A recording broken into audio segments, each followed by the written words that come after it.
За, шалом, шалом. За, манайхан сая ингээд хүндлийн тухай ярьж байгаа тий. Нутгийнх нь Есүсийг хүндлээгүй. Яагаад гэхээр нөгөө тэд нар хэлж байгаа шүү тий. Гэхдээ эн чинь нөгөө Йосефийн хүү, нөгөө Марийн том хүү. Тэгэл дүүнэр, охин дүүнэр нь бүгдээрээ л энд байгаа үсттэй энэ ч тэл. Энэ Есүс чи одоо бидний дунд ингээд авигаа дагаад мужаа хийгээл явж исэн хүүхэд штэ. Хаанаасаа ийм их юр бүсийн хүч чадал энэ эрх мэдлийг авчихваа гэд тэд нэр хоорондоо ингээд ховж ив шиг юм яриад ингээд гайхаад ингээд байгаадсан баг. Гэтэл Есүс одоо бидний мэдснээр Есүс хэн байлаа? Есүс Йосефийн хүү байгаагүй штэ. Есүс ариун онгон Мариас мэндэлсэн Бурхны хүү байсан. Нутгийнх нь бодохдоо энэ нөгөө Йосефийн л ууган хүү гэж бодоод байсан. Тийм учраас Есүсийг эзэн тэр Бурхан гэдгийг мөн чанарыг ойлгохгүйсэн байхгүй нутгийнх нь. Махан биеийн дагуу хараадсэн. Гэтэл бусад бүх орон нутагт Есүсийг Месая, эзэн, Бурхны хүү гэж харж асар их хүндэлж байсан учраас гайхамшиг болоодсэн. Есүсээс хүч урсан гарсан. Тэгээ та нар мэдж байгаа шүү дээ, тий? 18 жил цус алдсан эмэгтэй Есүсийг өөр нэг нутагт явж байхад өөрийнхөө дотроо үглээд би Есүс Христийн хувцсных нь хормоод л хурууга хөргчүүл итгэрэндээ гэж өөртөө үглээд тэгээ Есүсийг хэдэн мянган хүмүүс ингээ бүчин явж байгаа шүү дээ. Нэг удаа Есүсийг дагаж явсан хүмүүсийг зөвхөн эрэгтэйчүүдийн тоолоход эмэгтэйчүүдийг биш, хүүхдүүдийг биш, насан турсан эрчүүдийг тоолоход 3,000 хүн байсан. Нэг удаа тоолоход 5,000 эрчүүд дагаж явсан. Тэгвэл эмэгтэйчүүд хүүхдүүдийг нэмбэл хэдэн хүн болох бол та нар боддоо. Тэгэд тэр их хурсан олны дундуур 18 жил цус алдаад биеийн сулдсан тэр эмэгтэй тэр одоо энд байгаа бүх хүмүүс л ингээл Есүс дээр шавна гэж бодоход тэр 18 жил цус алдсан хүн Есүс хүрэхэд амархан биш те. Олны хөлд дарагдвал амиа алдаж магадгүй. Гэтэл тэр эмэгтэй өөрийнхөө амийг тэр алдах эрсдлийг хүртэл тэр үл тоогоод ядаж хувцсных нь хормоотл хөрчих юмсан. Ягаад гэвэл тийм олон хүн одоо шавж байгаа учраас Есүстэй уулзах боломж байхгүй шүү дээ. Юу Есүстэй уулзах, Есүстэй ярилцах зүгээр л хувцсных нь хормоод хөрчвөл би идгэрнэ гэж өөртөө үглээл яваадсан байгаа шүү дээ. Тэгээд тэр эцсийн ёстой нөгөө тусал цусаа шавхна гэдэг шиг тэр хурсан олны дундуур явж байгаад Есүсийн хормоо төрөхөд Есүсээс хүч оргилж гараад идгээсэн баг. Тэгээ боддоо. Тэр дороо тэр эмэгтэй идгэрсэн. 18 жил цус алдаж явж байгаад цус алдалтанд тэгээ зогссон баг. Тэгээ Есүс тэр эмэгт өөрөөс нь хүч гарсныг Есүс мэдээд зогсдог. Хэн надад төрөв гэсэн чинь дагалдагч нар гайхаж байгаа. Үгүй та юу яриад байгаа юм бэ? Ийм олон хурсан олон танд чагцалдаж танд ингээ хурж яхад хэн надад хөрөв гэх юм а гэж. Тэр олон мянган хүн шагцалдаж хурж яхад нэг л хүний хүрэлт Есүст тооцогдсон байна. Есүст мэдрэгдсэн ба шүү дээ. Тэгэхээр ямар хүрэлт вэ? Итгэлийн хүрэлт. Есүсийг үнэлсэн. Тэр бол Бурхны хүү, тэр бол эзэн, тэр аврагч, тэр чадна, би идгэрнэ, тэр намайг идгэж чадна. Хувцсных нь хормоод хүрэхэд идгэрнэ гэсэн тэр асар их итгэл Есүсийн гайхамшиг сулалцсан. Есүс тэр эмэгтэй Есүс дээр очиод би цус алдсан хүн байгаамаа гэж тэр уучраа ярих ч боломж байхгүй. Есүс ч өөрөө тэр эмэгтэйг анзаараагүй.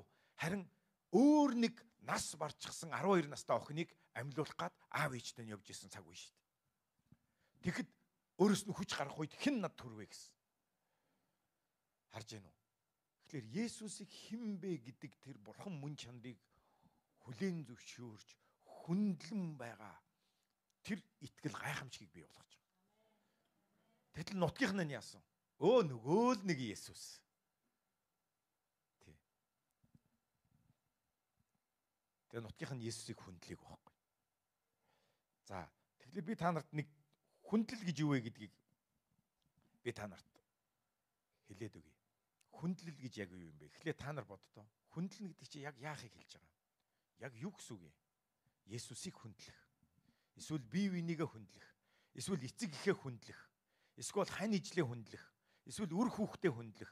Эсвэл пастраа, удирдагчнараа, сүнслэг удирдагчраа, төр засгийн эрх мэдлээ, тийм ээ? Байгууллагынхаа дарга захирлаа бид нар хүндлэнэ гэдэг яг юу гэсэн үг юм бэ? Тэгэхээр хүндэтгэл гэдэг үгийн хамгийн гол утга нь ямар үг гэдэг гэж үн цэн өгөх гинэ. Үн цэнтэд тооцох. Тэгвэл эсрэгээр нь үл хүндлэл гэж юу юм бэ? Үн цэнгүүд тооцож байгаа байхгүй. Үн цэн өгөхгүй шүү дээ. Нөгөө л Есүс. Нөгөө мужааны хүн энэ юу хийж чадах вэ гэж махбодын нүдээр хараад байгаа. Гэтэл бусад аль ч оронд явсан төрсөн өссөн хотод нь хизээж болж байгаагүй гайхамшиг дандаа өөр хотуудад болсон.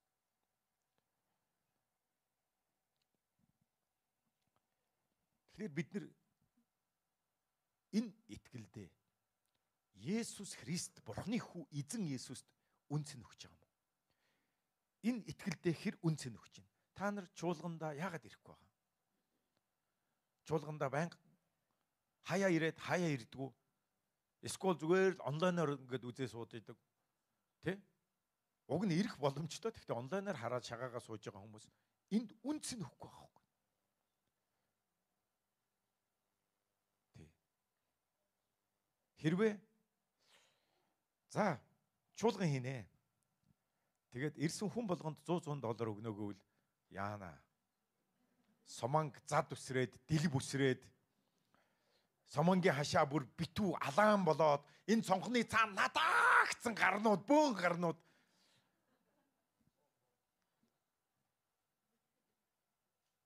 $100 илүү амьдралын утга учир, авралын утга учир $100 ч илүү ер бусын эзэн бурхны оршихуй энэ газар байж бид нар энд амьд бурхны оршихуй дотор бүр цэнгэлийн манлай гэж байдаг бол хамгийн тансаг цэнгэл гэж байдаг бол нэрээ энэ газар байгаа шүү дээ. Яг үндэ эзний оршихуйд. Давид хаан юу гэж хэллээ? Израилийн тийм агуу баян хаан гадна байх нэг өдрөөс эзний өргөөний хашаан дотор байх нэг өдөр илүү дээр юм а гэж хэлсэн шүү дээ. Үн цэн өгч шүү дээ. Эзэн бурхныхаа өргөөний тэр чуулганыхаа хашаан дотор тэр гадна байх нэг өдрөөс эзний өргөөний босгон дотор зогсгосон гэж тэр агуу хаадын хаан Давид чуулган цуглартад үн цэн өгсөн байж. Тийм учраас бид нар чуулганда үн цэн өгөөд үр хүүхдүүдэд дагуулад ирж байгаа хүмүүс ерөөлтэй. Эхнэр бид хоёр пастор учраас биш ээ.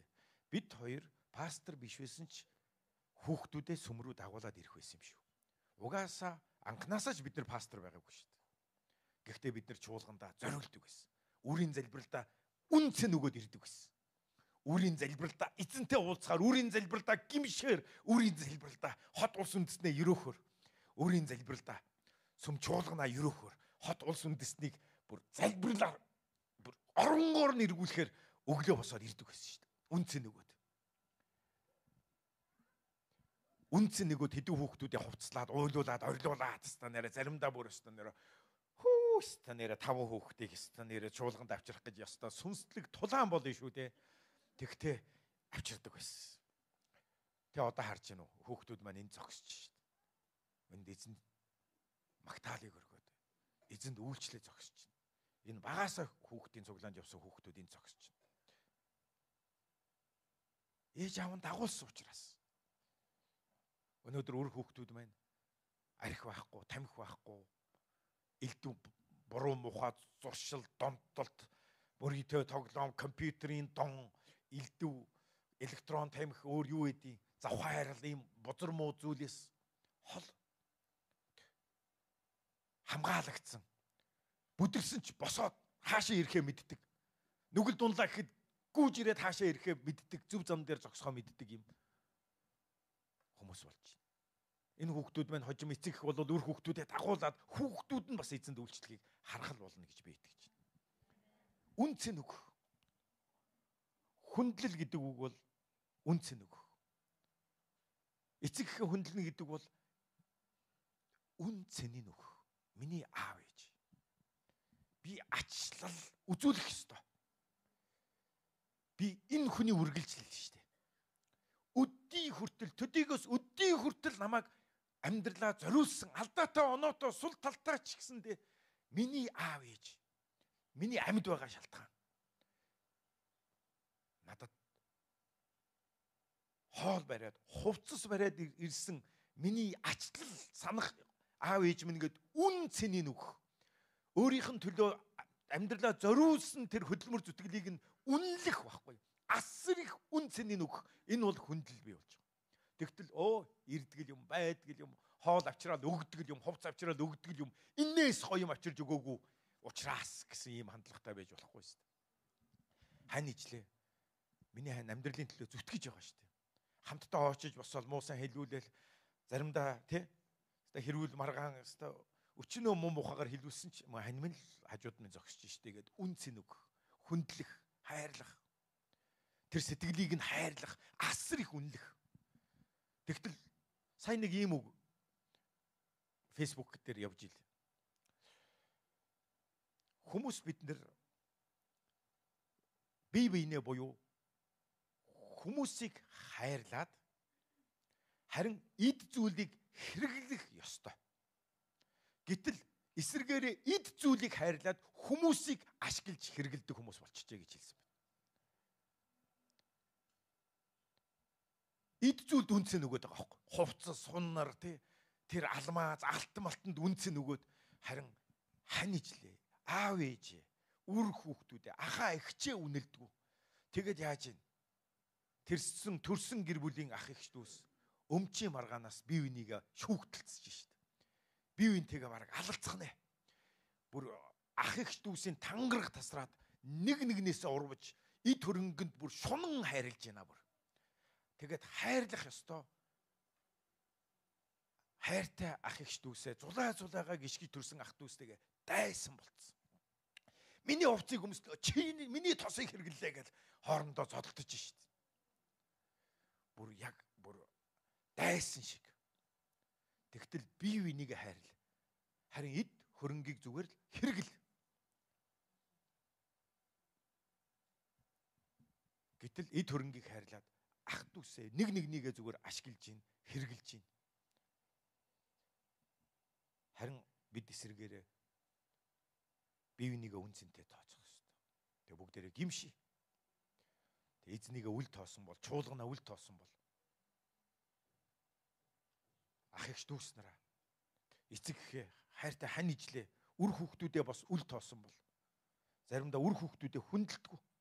Үр хүүхдүүдийнхаа үн цэнийг ердөөсөө бодохгүй. Үр хүүхдүүдээ асар мухагаар шархлуулан явж байгаа аав ээж нар байдаг. Маш муухай амандаа багтахгүй үгээр хэлдэг. Айл хэдийн хүүхдүүдээ шархлуулсан байдаг.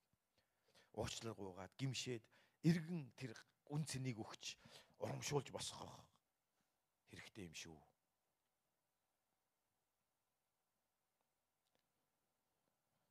Бид хүндлэнэ гэдэг бол үн цэн өгөх. Тэгээ бүгдээрээ үн цэн өгцгөөё. Хүмүүст үн цэнийг өгдөг хүмүүс болцгооё. Хамтдаа залбирцгаая. Есүс эзэм нь үнэхээр биднийг бүгдийг өөрчилж өгөөрэй. Намайг өөрчлөөр. Хамтдаа хэлцгээе. Намайг өөрчлөөч. Би бусдыг үнэлдэг, үн цэнийг өгдөг хүн болохыг хүсэж байна. Аав ээжигээ, ах эгч дүүс нараа, багш нараа, пастор ахлагч удирдагч нараа, төр засгийн удирдагч нараа хайртай хань ижлээ. Үр хүүхдүүдээ ах эгч дүүс нараа, төрсөн ах эгч дүүс нараа бас үнэлж хүндэлдэг. Тэгэд би та нарт дахиад сануулъя. Эд зүйлсээс болж аав ээжтэйгээ эсвэл үр хүүхдүүдтэйгээ эсвэл ах эгч дүүс нартайгаа битгий эв дээрээ. Эд зүйл яах вэ? Буцаад олж болно шүү дээ. Гэтэл хизээч дахиж заяахгүй хүмүүс таны аав ээж, таны төрсөн ах эгч дүүс. Яг үндэ бол таны төлөө амиа зориулах хүмүүс чинь таны төрсөн ах эгч дүүс чинь шүү дээ. Таны төлөө амьдрсан хүмүүс таны төрсөн эцэг эх шүү дээ. Таны төлөө бүхнийг бас зориулж хийж, ятгаж, синхруулж явж байгаа хүмүүс чинь чуулганы пастор, ахлагч нар чинь шүү дээ. Таныг хамгийн сул дорой амьдралд алдаж төөрж явхад чинь таныг тэврээд авсан хүмүүс чинь чуулганы л пастор удирдагч нар байдаг шүү дээ. Гэтэл тэдрийг тэр үн цэнийг өгдөггүй, талархдагчгүй, хүндэлдэгчгүй. Нөгөө л нэг гэсэн хандлагатай байдаг.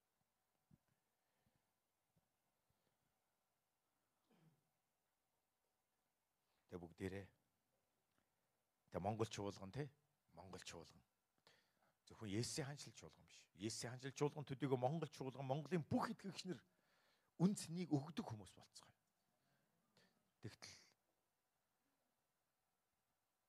хов жив сонсоол бие бинийгээ тэрсэлж явж болохгүй юм шүү. Есүсийн нэрээр. Амен. Тэгээ бүгдээр хамтдаа хэлцгээе. Энэ үл хөндлийн цаана мэдээж муу ерийн сүнс оршиж байгаа. Мах бодын бодол санаа оршиж байгаа. Энэ үл хөндлийн цаана атаархал оршиж байгаа. Атаархал. Тэрслэл, гомдол. Өөр юу вэ? Ийм өрсөлдөөн, хагарал оршиж байгаа шүү. Тэм учраас энэний цаана байгаа бузар сүнс зайлах болтугай. Энэ бузар сүнсэнд товсдогдохгүй байх болтугай. Есүсийн нэрээр. Амен.